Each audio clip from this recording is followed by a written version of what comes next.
Students, Assalamu alaikum. This is chemistry class for grade 9 and we are studying chapter number 5 and the topic is physical states of matter. In this chapter we are studying gaseous state and its typical properties. We have done diffusion and effusion. For you, I am repeating again the definitions of diffusion and effusion. Diffusion is the movement of molecules of gas from higher concentrations toward the lower concentration, and effusion is the escape of gas molecules through the hole, one after the other without collision. Today, we will start the third property, that is pressure. As all we know that gases exert pressure and they exert pressure on the wall of the container in which they are present, यानी ये वो हर उस container की wall पे जो है pressure exert करती हैं, प्रेशर डालती हैं जिसमें वो मौजूद होती हैं और ये प्रेशर हर डायरेक्शन में होता है. They exert pressure in all direction and at every point, और हर पॉइंट पे होता है. और इसकी जो सिंपलेस्ट एग्जांपल है द ब्लोइंग ऑफ बैलून. जब आप गुब्बारे को फैलाते हैं तो आप क्या करते हैं, एक ही साइड से ब्लो कर रहे होते हैं, लेकिन क्या है कि फुल बैलून जो है वो फूल जाता है.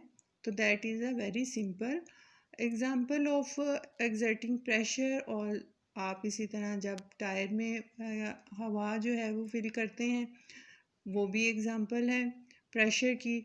तो क्या है, क्या आपने इससे समझा कि गैसेस जो हैं they exert pressure in all direction and in every point in a container in which they are present. So it can be defined as force exerted by a gas on unit area of a container is called its pressure. All gases exert pressure. At any point, a gas exerts an equal pressure in all direction, जो मैंने आपको पहले explain कर दिया है. But at sea level at 0 degree centigrade, the atmospheric pressure is 760 millimeter of Hg. अब what is Hg? Hg क्या है? It is a symbol of mercury. It is a symbol of mercury and it is taken from a Greek word hydrogen, Hg, and its meaning is liquid silver. ठीक है. So at sea level at 0 degree centigrade, the atmospheric pressure is 760 millimeter of mercury or 760 torr. What is torr? Torr is also a unit of pressure. आपने अक्सर देखा होगा कि names होते हैं, pascal है जो हम नेक्स्ट करेंगे, टोर है, कूलम्स लॉ है, न्यूटन है, चार्ल्स है, बॉयल्स लॉ है. तो ये अक्सर जो यूनिट नेम है उनके साइंटिस्ट के नेम पे होते हैं. ठीक है. तो टोर भी जो है वो यूनिट है किसका? प्रेशर का. And in mathematically you can see 1 atmosphere is equal to 760 millimeter of mercury Hg and it is equal to 760 torr. These are calculated values and you have to learn it. ये calculated values हैं और आपने इनको याद करना है. और ऐसा यूनिट सिस्टम इंटरनेशनल में प्रेशर का यूनिट पास्कल है, which is very small unit. So kilo pascal is used for atmospheric pressure under ordinary conditions, आम तौर पर. और 1 pascal is force of 1 newton. कितनी फोर्स है? 1 newton force on an area of 1 square metre पे. तो pascal इस किसके इक्वल है? 1 न्यूटन है कि वो फोर्स है, एक्सर्ट होती है कितने एरिया पे? 1 स्क्वायर मीटर पे. Now you can see here 1 atmosphere is equal to 101.325 kilo pascal and 1.01325 into 10 raised to power 5 Pascal.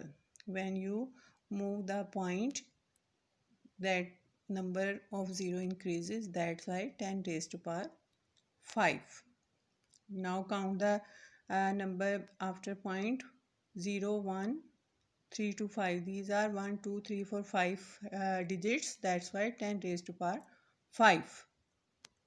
These are calculated values. We done 1 atmospheric pressure is equal to 760 millimeter of mercury or 760 mm of torr, and 1 atmosphere is equal to 101.325 kilopascal. Now the compressibility means के gases जो हैं उनको compress भी किया जा सकता है, दबाया भी जा सकता है. What is the reason? Reason is the intermolecular spaces which are very wide. इनके मॉलिक्यूल्स के दरमियान बहुत ज़्यादा स्पेस होती है. इस वजह से जब इनके ऊपर प्रेशर अप्लाई किया जाता है तो जो डिस्टेंस होता है मॉलिक्यूल्स के दरमियान वो कम हो जाता है, और जब कम होता है तो वॉल्यूम भी कम हो जाता है. So gases are highly compressible. Next is mobility. Mobility is the ability to move, and gases can flow and can be transported through one place to another. और जब अगर इनमें थोड़ा सा भी थ्रू पाइप्स, ठीक है, पाइप्स के थ्रू जो ये है they can flow through the pipes and they move from one point to another. और अगर कहीं लीक हो जाए तो रैपिडली वहाँ से जो एक स्मॉल होल से निकलना शुरू हो जाती हैं. अब आपके जहन में फ़ौरन से किसकी एग्जांपल आएगी? अगर मोबिलिटी की बात करें, पाइप की बात करें, तो गैस पाइप्स. आपके घरों में जो गैस पहुंचाई जाती है वो थ्रू पाइप्स होती है, ठीक है. और अगर एक होल से रैपिडली निकल रही है गैस, तो यहाँ पे कौन सी प्रॉपर्टी है? इफ्यूजन की. Through a hole, that is a effusion. Clear? और ये इस तरह पूरी फिल करती हैं, जितनी भी इन्हें स्पेस अवेलेबल होती है उसको ये फिल कर देती हैं. वैसे भी आपने देखा गैस की स्मेल क्यों आना शुरू हो जाती है? Due to the movement of gas molecules. Next is the density. Density को आप सिंपली कंपेयर कर सकते हैं जैसे कि वेट से कंपेयर करें. डेंस कितनी डेंस है, तो आप अंदाज़ा कर सकते हैं क्या गैसेस बहुत भारी होती हैं?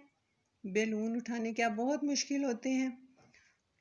नहीं ना. तो इसका क्या मतलब है कि डेंसिटी क्या होगी? कम होगी या ज़्यादा? गैसेस की डेंसिटी लो होती है, लेकिन आप साथ ही कंपेयर करें, कंप्रेसिबिलिटी बहुत ज़्यादा होती है, ठीक है, लेकिन डेंसिटी बहुत कम होती है अंडर नॉर्मल कंडीशन. और ये किस वजह से है? वही बात कि molecules are much farther apart in the gas, कि गैस मॉलिक्यूल्स जो हैं वो एक दूसरे से बहुत दूर होते हैं, ठीक है. अब स्टूडेंट्स, आप हमेशा ये बात एक माइंड में रखें कि हम जो भी बात कर रहे हैं वो किसके अराउंड बेस कर रही है? Intermolecular spaces. गैस में जो भी बात हो रही है किस पे डिपेंड कर रही है? गैस मॉलिक्यूल्स के दरमियान में जो स्पेस है उसको कम या ज़्यादा करने पे डिपेंड कर रही है, ठीक है. और मैंने आपको पहले ही कहा था कि ये एक की पॉइंट है एक फेज़ को दूसरी फेज़ में चेंज करने के लिए. What is that point? Intermolecular spaces. So density, when a gas is cool down, अगर उसे कूल करेंगे तो डेंसिटी क्या होगी? डेंसिटी क्या होगी उसकी? ज़्यादा हो जाएगी. और वॉल्यूम क्या है? वो कम हो जाएगा. अब आपको ये समझ नहीं आ रही होगी कि वॉल्यूम कम ज़्यादा कैसे. तो आप इस डायग्राम में देखें, ठीक है, ये रेड कलर में गैस मॉलिक्यूल्स हैं, ठीक है, ये दूर दूर हैं रेड कलर में, और वॉल्यूम देख लें कितना ज़्यादा है, ठीक है. अब वॉल्यूम क्या है? वॉल्यूम इज़ दिस एरिया, यहाँ से लेकर यहाँ तक ये वॉल्यूम है. अभी ये ज़्यादा है, अभी इस पे प्रेशर अप्लाई नहीं किया, और अभी जो है लो प्रेशर है, मॉलिक्यूल्स जो हैं दूर दूर हैं, ठीक है. अब वॉल्यूम कम कैसे हो गया? अब यहाँ देखें, अब ये क्या है? प्रेशर अप्लाई कर दिया, ठीक है, यहाँ से प्रेशर आया है, आप देखें वॉल्यूम इतना सा रह गया, ये गैस मॉलिक्यूल्स यहाँ पे। तो what is the result that on applying pressure, जब हम गैसेस पे प्रेशर अप्लाई करते हैं तो वॉल्यूम क्या होता है, डिक्रीज हो जाता है, डेंसिटी इंक्रीज हो जाती है, ठीक है। यहाँ पे वॉल्यूम क्या है, वॉल्यूम ज़्यादा है, ठीक है, डेंसिटी कम है। जब प्रेशर अप्लाई किया तो वॉल्यूम कम हो गया और डेंसिटी ज़्यादा हो गई हाई प्रेशर पे। क्लियर।